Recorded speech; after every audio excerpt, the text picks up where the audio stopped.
Hi, hey, this is a real treat for me. I'm really excited. We're doing, this is the first of a series, I'm hoping, of very many interviews with leaders of Bond Response and over the time, from the very beginning until the present. So today, Anthony DiMario is in town and we get to talk to him. I am just, Anthony, just give you a little background for Anthony. Anthony went on our first trip, the first big trip to Biloxi in 2006. And when he came back, he almost even on the first trip, he became a leader.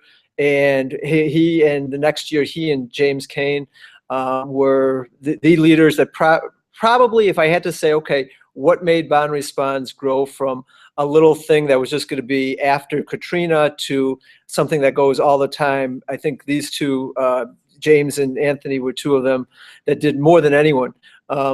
Unfortunately, Anthony never did any work. Really? That's what you lead off That's with? what I lead off with. All No, right. it's a joke. It's a joke. It's an inside joke. It's an inside joke that now it's just to everyone. But Anthony worked really hard, but James took all the credit for virtually everything you did. It made sense as a joke when people still knew us, but no one knows me here anymore. So they probably believe that I didn't do any work. No. I did work. You did a lot of work. You did. So I didn't take any of the credit, though. that is very true. Yes. Yes. James took all the credit James took all the credit. and did very little of the work. Yeah. Yeah. Well, you know. Yeah. But anyways, so Anthony, thank you for coming. And No problem. Happy to be here. just why don't you tell a little about what your time with Bond Response and what you took out of it, and I mean from wherever. It's a great experience. I started on Bond Response with the first really large trip. I didn't make the initial trip that was only like 5 or 6 people down to Mississippi. I think it was 8. Eight Yeah, people. yeah. I heard about that trip because I was in your class at the time. And I thought that was really interesting. And I was like, well, we need to do that again. And then when I found out about the big spring break trip, I immediately said, I need to get involved. I don't think going in I planned on being a leader. But because I was in your class, I think I got suckered into it. No, I wouldn't do that. That's probably how it works now too. Maybe not. But it was a lot of fun. I loved, being a leader, especially on that first big trip. And we had almost 300 people, Yeah. which especially for the size of our school, that was Sure. amazing turnout. There was a lot of planning and advanced stuff that went into it, which is actually the part I enjoy more, as you know. Yeah. And then And he was very good at it. I have to say that when he left, we suffered for a while because I am not very good at that, and Anthony did a very good job at advanced planning, making sure we had copies of everything, etc. So I'm a copy boy now. That's all I do. Once we got down there, it was just unbelievable. The amount of work, even the big trip was in March, Katrina was in August, so that's how many months, and it looked like Katrina had just hit the week before. I mean, the amount of work that was still left to be done, it was just unbelievable. That first trip was mainly just clearing debris, gutting homes, using the detergent or whatever, the bleach to kill the mold that was in all the homes.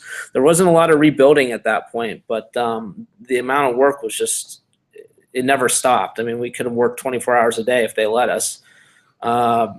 Sure. So it was unreal. And I mean, and then I did 2 more trips after that, and it seemed like the amount of work never really slowed down. The work changed.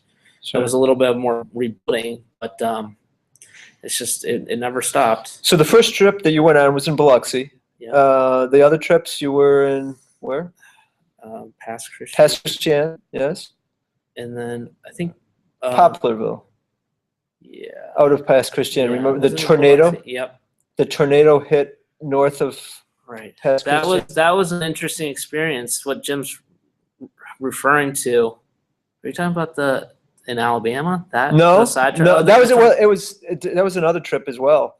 So what I was thinking of, but Jim had something else in mind. One of the amazing things about Bond Responds was our ability to adapt. So that trip was, yes, that was the next year, as we were on our way down for our second spring break trip, a tornado hit in Alabama just 2 days earlier. and we were already basically on our way. We were getting on the bus the next day, and we said, you know, let's just take a detour for a day. And so on our way to Mississippi, we stopped in Alabama, and that to me was one of the actually even more amazing experiences, because we were literally the first volunteers on the ground. It was us and the National Guard. I mean, they weren't letting anyone in, really. Yeah. And we were all there in our shirts, and you know, I think we had 40 or 50 people that trip, maybe more. 47 were the first trip, and then a few others.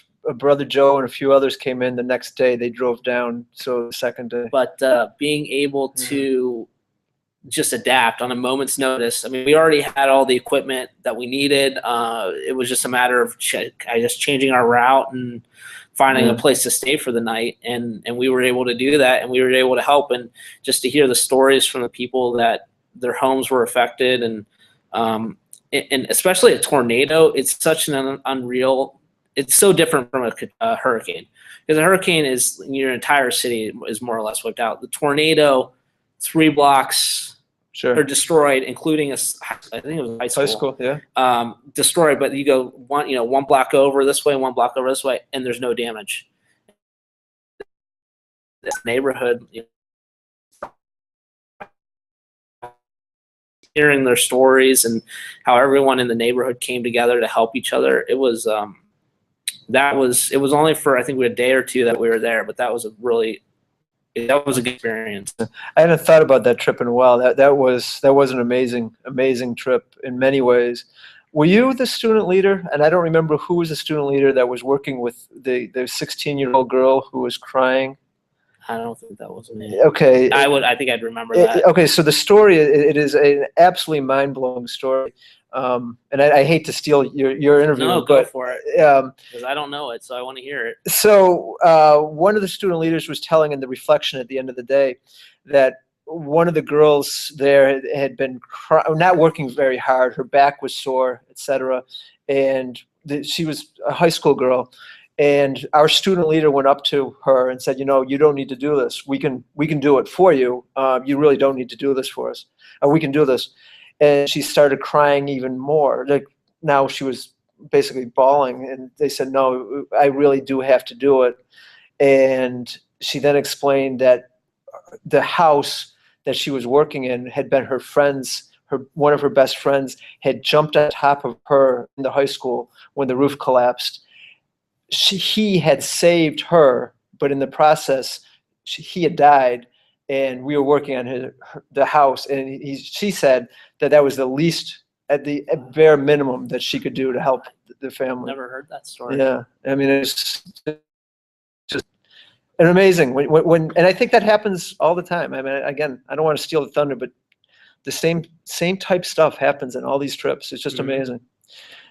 I'm trying to think. One of the a smaller scale, but still, I guess, important to the people that we helped. It was one of trips or weekend that large, and it caused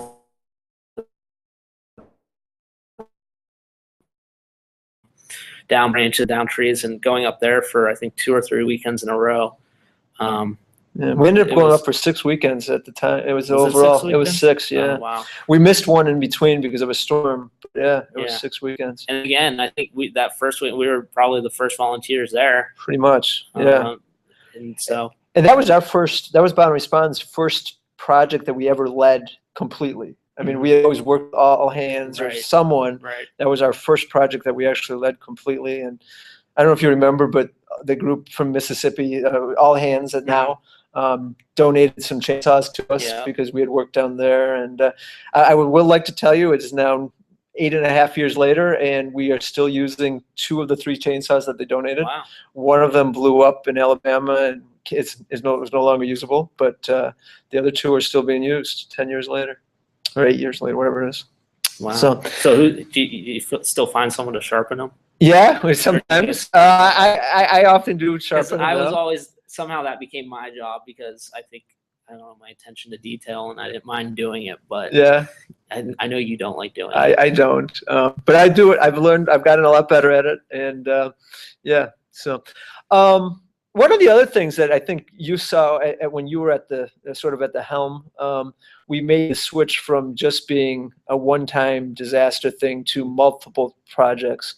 I remember you working at, in the early days, the first local days at Archbishop Wallace High School, and could you just talk a little about that and how we don't need to travel; it's the work we're helping. Yeah, I mean that was probably the second year of Bonner Response, or maybe third, probably second year. But we started more first full year actually local service days, and they were really only maybe once or twice a semester to start.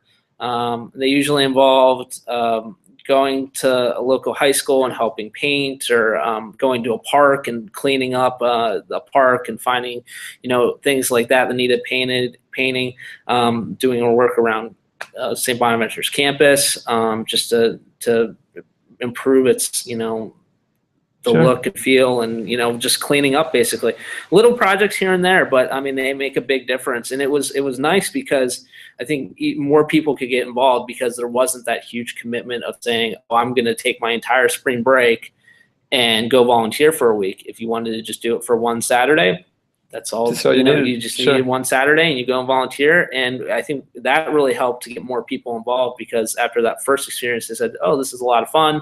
I like helping. Maybe I'll go on that big trip next time. And then from there, it's really grown. I mean, now it seems like you guys do an activity every weekend. And I don't know how you keep up that pace, but I mean, it's good for you. I mean, I know the community definitely appreciates it. Well, thank you. And we do. We do something probably 51 weeks of the year, and usually at least 2 days a week, sometimes more. So, yeah, it keeps us out of trouble, I guess, or gets us in trouble. I don't know which. I'm not sure which way it goes. So, but well, thank you, and we always love to have you back. And I hope we get to work together again at some point. Yeah, maybe tomorrow. Yeah, really. Anything tomorrow? We're definitely doing something tomorrow. Maybe we'll do something tomorrow. Wonderful. Okay. Awesome. So, thanks so much, Anthony. All right. Thanks, Bean. It's nice being here.